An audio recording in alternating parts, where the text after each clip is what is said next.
오늘 말씀은 야고보서 2장 14절에서 26절까지의 말씀입니다. 오늘 말씀에서 야고보 사도는 산 믿음, 곧 올바른 믿음이 무엇인가 이것에 대해서 말합니다. 산 믿음은 행함으로 나타나는 믿음입니다. 행함이 없는 믿음은 죽은 것이고 헛된 것입니다. 믿음과 행함, 이것은 따로 분리해서 생각할 수가 없습니다. 참 믿음이 있으면 자연스럽게 행함으로 나타나게 되고, 또 행함으로 나타나는 그 믿음이라야 올바른 믿음이라 할 수 있습니다. 아브라함도 행함이 있는 믿음을 가졌고, 라합도 행함으로 자기 믿음을 나타냈습니다. 이렇게 성경이 말하는 믿음은 말만 있는 죽은 믿음이 아니고 실제로 행함이 있는 산 믿음입니다. 야고보는 오늘 말씀에서 행함이 없는 믿음이 아무 유익도 없다는 것을 강조합니다. 아는 것을 믿음이라고 본다면은 귀신들도 하나님은 한 분이심을 믿고 두려워한다고까지 말하면서 행함이 없는 믿음의 무용함을 드러냅니다. 행함이 없으면서 믿음이 있다고 생각하는 사람이 얼마나 허탄한 사람인지를 꼬집어 말한 겁니다. 아브라함과 라합은 행함을 통해서 믿음을 온전하게 이룬 대표적인 인물들입니다. 하나님이 약속하신 그대로 이루시는 분임을 믿은 아브라함의 믿음은 자신의 모든 것인 이삭을 바치는 행함을 통해서 온전하게 열매를 맺었습니다. 하나님이 바알과 아세라보다 높은 신이심을 믿은 라합은 하나님께 운명을 맡긴 이 행함을 통해서 살아있는 참 믿음을 인정받았습니다. 여호수아서 2장 9절에 보니까 여리고 주민들은 모두 하나님이 가나안 땅을 이스라엘에게 주신 사실을 알고 있었고 또 두려워 떨었습니다. 그런데 그들의 믿음과 라합의 믿음은 어떻게 달랐습니까? 여리고 주민들은 그저 아는데 그쳤고 라합은 믿음대로 행했습니다. 그 결과로 라합과 그의 가족들은 생명을 지켰습니다. 야고보 사도는 이 대목에서 행함이 있는 믿음을 강조합니다. 행함이 있는 믿음이 의롭다함을 받는 참된 믿음임을 분명히 합니다. 씨앗으로 머물지 않고 싹을 틔우고 자라는 믿음이 산 믿음입니다. 예수님께서도 믿고 그 믿음에 그치는 것이 아니라 세례를 받는 사람은 구원을 받을 것이라 말씀하셨습니다. 주기도문에 하나님의 뜻은 하나님의 뜻이 이 땅에서도 이루어지는 겁니다.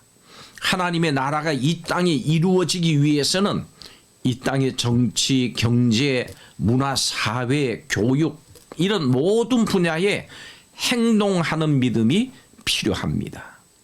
예수님을 구주라고 고백하는 그 믿음만 있으면 구원을 얻는다고 하는 것이 기독교 신앙의 중요한 메시지입니다. 그런데 오늘 말씀에서 야고보는 구원을 얻게 하는 믿음은 예수님이 나를 위해서 십자가에 죽으셨고 나의 구주시라고 생각하고 말하는 것과 동일하지 않음을 강조합니다. 그것은 단지 고백입니다. 그 고백을 나타내는 행함이 없다면 그 믿음은 14절에 보니까 구원을 주지 못하고 16절에 보니까 유익이 없고 20절에는 헛것이라고 했습니다. 또 의롭다 하심을 얻지 못하게 하고 26절에 보니까 죽은 것이다 했습니다. 날마다 직면하는 시험 속에서 인내하면서 하나님의 뜻을 행할 때 마음에 심긴 믿음의 씨앗이 더 이상 죽은 상태가 아니라 살아서 자라나고 온전함에 이르는 참된 믿음이 됩니다. 만일 어떤 사람이 그의 말과 행동이 다르다면 사람들은 그 사람의 말이 아니라 행동을 가지고 판단할 것입니다. 온전한 믿음의 사람은 믿음의 말뿐이 아니고 믿음의 행동을 하는 그 사람입니다. 오늘 말씀을 통해서 온전한 믿음이 무엇인지를 함께 살펴보겠습니다. 첫째로 죽은 믿음이 있습니다. 성경 말씀에 한 부자 청년은 예수님의 말씀을 듣고 진리를 깨달았습니다. 그리고 진리의 삶을 살고 싶었습니다. 그렇지만 예수님이 그에게 의지적인 결단 또 행동을 요구하시니까 망설이면서 주저했습니다.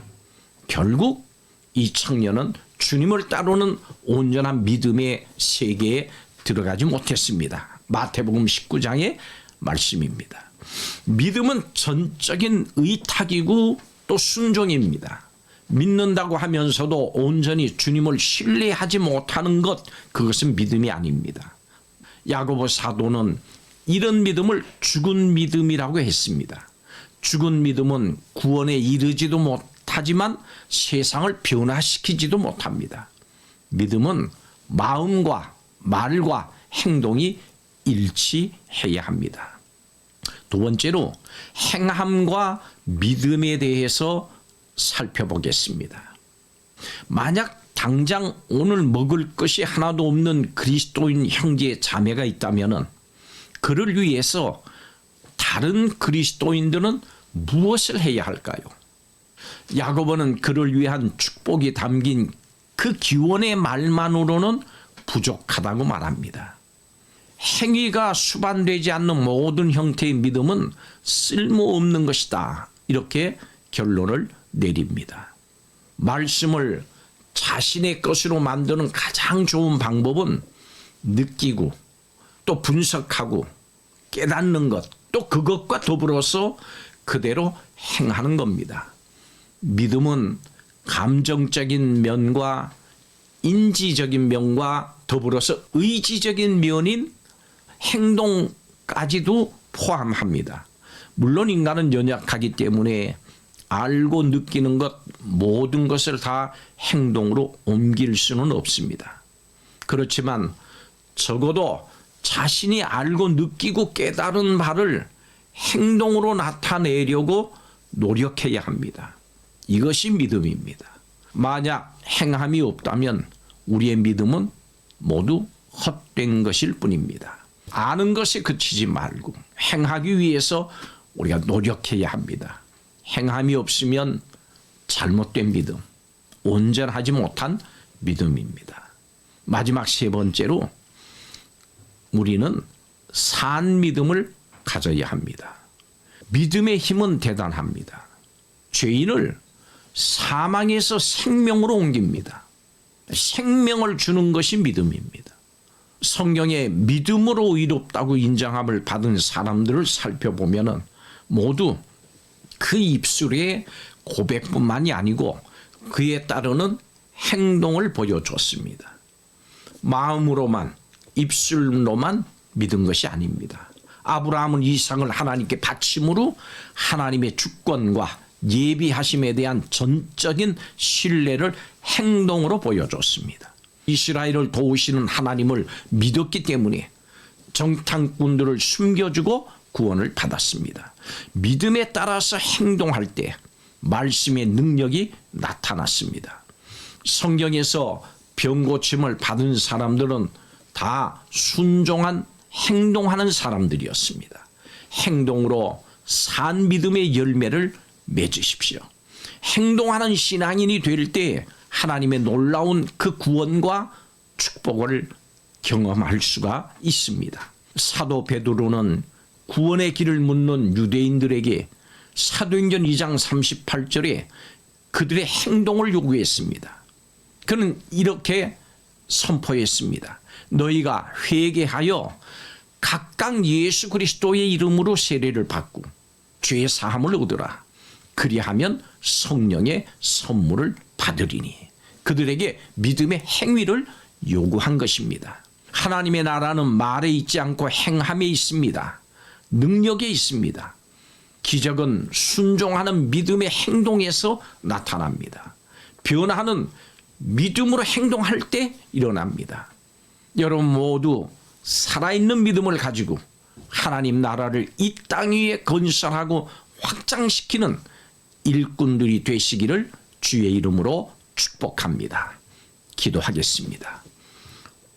우리의 믿음이 마음속으로만 또 입술의 고백만으로는 부족하며 행함이 있는 믿음이 산 믿음이고 인정되는 믿음임을 알고 순종과 충성의 행동으로 믿음의 길을 걸어가게 하여 주시옵소서.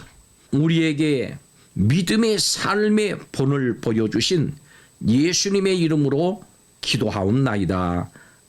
아멘.